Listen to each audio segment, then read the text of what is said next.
안녕하세요.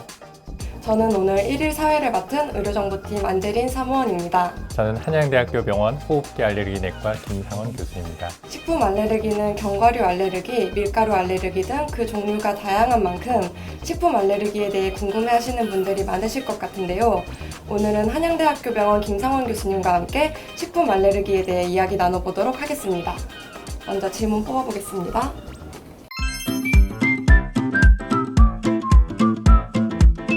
음식 알레르기가 있으면 운동하는 것도 문제가 되나요? 네, 그렇습니다. 이제 음식 알레르기, 특히 이제 밀가루 알레르기가 있는 분들 중에서는 운동을 하고 나서 이런 증상이 나타나는 경우가 있습니다. 대개 운동 후에 숨이 차거나 아니면 쌕쌕거리거나 두드러기가 나거나 심한 경우는 의식을 잃는 경우들이 있는데요. 음식만 먹어서 나타나지도 않고 운동만 해서도 나타나진 않는데 특정 음식을 먹고 나서 일정 기간 안에 운동을 하면은 증상이 나타나는 경우가 있습니다. 이런 경우를 음식 의존성 운동 유발성 아나필락시스 이런 표현을 쓰게 되는데요. 그래서 이런 분들은 사실은 내가 어디에 알레르기가 있고 또 이런 음식을 먹고 나서는 일정 시간 동안에 운동하는 걸 조심해야 된다. 이런 것들을 잘 알고 계셔야 됩니다. 다음 질문 뽑아보겠습니다. 약을 복용하는 것 말고 의학적 완치는 불가능한가요? 식품 알레르기는 근본적인 치료는 내가 원인이 되는 알레르기 물질을 피하는 것이 가장 중요합니다.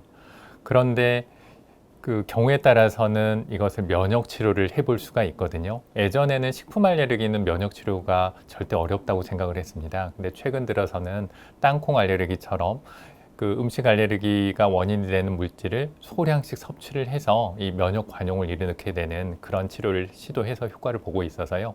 점차 그 범위가 확대될 것으로 기대하고 있습니다. 다음 질문 뽑아보겠습니다. 어떤 검사를 하면 진단할 수 있나요? 네, 중요한 질문인데요. 음식 알레르기에서 원인이 무엇인지를 아는 것은 굉장히 중요합니다. 근데 이제 검사보다도 먼저 해야 될 것은 이제 의사 선생님이 이제 진단을 할 때 예전에 어떤 음식을 먹고 반응이 나타났었는지 또 어떤 음식은 괜찮았는지 이런 것들을 통해서 음식을 추정해 보는 것이 먼저 필요하거든요. 이제 추정하는 음식물이 있다면 이것이 정말로 알레르기 원인이 되는지를 검사를 통해서 확인을 합니다. 검사는 피부 시험을 시행을 하는데요. 이 피부 시험은 음식물 각각에 대해서 피부에 알레르기 반응이 나타나는지를 확인을 하는 것이고요. 또 혈액 검사를 해볼 수가 있는데요. 혈액 검사는 혈액 중에 면역 글로불린 E라고 하는 항체가 특정 음식물에 대해서 높게 존재하는지를 확인을 해서 원인인지 확인을 해볼 수가 있습니다. 피부 검사와 혈액 검사로 알아볼 수 있군요. 네, 그렇습니다. 네, 다음 질문 뽑아보겠습니다. 극소량으로 눈에 보이지도 않을 만큼의 양을 먹어도 알레르기가 심하게 나타나는 경우가 있나요? 예, 그렇습니다. 사실은 음식 알레르기, 식품 알레르기는 얼마나 먹었느냐 하는 것도 사실은 중요합니다. 그러니까 소량 먹었을 때보다 많은 양을 먹었을 때 알레르기 반응이 심하게 나타나는 것은 일반적으로 보이는데요. 특히 알레르기가 심하거나 예민한 사람들은 소량에 노출되더라도 알레르기 반응이 심하게 나타날 수가 있습니다. 그래서 예전에 알레르기 반응이 심하게 나타났던 사람, 특히 아나필락시스를 경험했던 분들은 정말 주의가 필요합니다. 이런 분들은 음식 알레르기가 원인이 되는 물질을 철저하게 피하도록 해야 되고요. 또 반응이 나타날 때 대처할 수 있는 방법을 잘 알고 계셔야 합니다. 네, 알겠습니다. 다음 질문입니다. 꽃가루 식품 알레르기 질환도 있다고 하던데 정확히 어떤 질환인가요?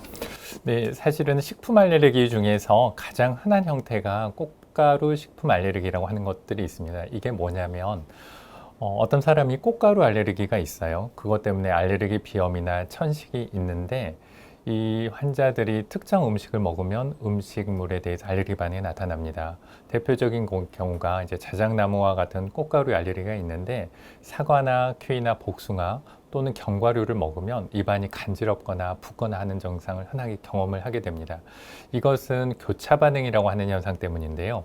꽃가루와 과일에 있는 알레르기 물질이 서로 비슷하게 생겨서 알레르기 반응이 비슷하게 나타나기 때문입니다. 다음 질문입니다. 어른이 되어서도 식품 알레르기가 생길 수 있나요? 네, 그렇습니다. 사실은 식품 알레르기는 소아에서 흔하다라고 알고 계시고 어른에서는 이제 상대적으로 적다라고 또 생각하시는데요. 그렇지 않고 어른에서도 굉장히 많은 분들이 식품 알레르기를 가지고 계십니다. 어려서 없던 알레르기가 새로 생기는 경우도 있고요. 이것이 노인에서도 새로 생길 수가 있습니다. 한번 생긴 알레르기는 좀 오래 갈 수가 있어서요. 이건 정확하게 확인을 하고 하는 것들이 필요합니다.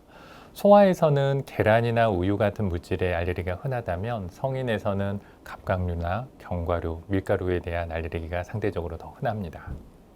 네, 감사합니다. 마지막 질문입니다. 식품 알레르기 증상은 무엇인가요? 이제 음식물을 먹으면 음식물 중에서 체내에 흡수되는 일부 단백질에 대해서 알레르기 반응이 생겨서 증상이 나타납니다. 가장 흔한 증상 중에 하나가 피부가 가렵거나 두드러기, 눈이나 입술이 붓는 혈관 부종을 볼 수가 있습니다. 또 어떤 환자는 목이 조이거나 숨이 차는 증상, 어지러움을 호소하기도 하고요. 의식을 잃는 경우도 있습니다.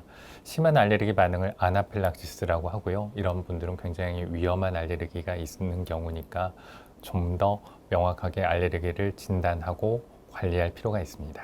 네, 오늘은 한양대학교 병원 김상원 교수님과 함께 식품 알레르기와 운동은 어떤 연관이 있는지, 치료는 어떻게 진행되는지 다양한 이야기를 나눠봤습니다.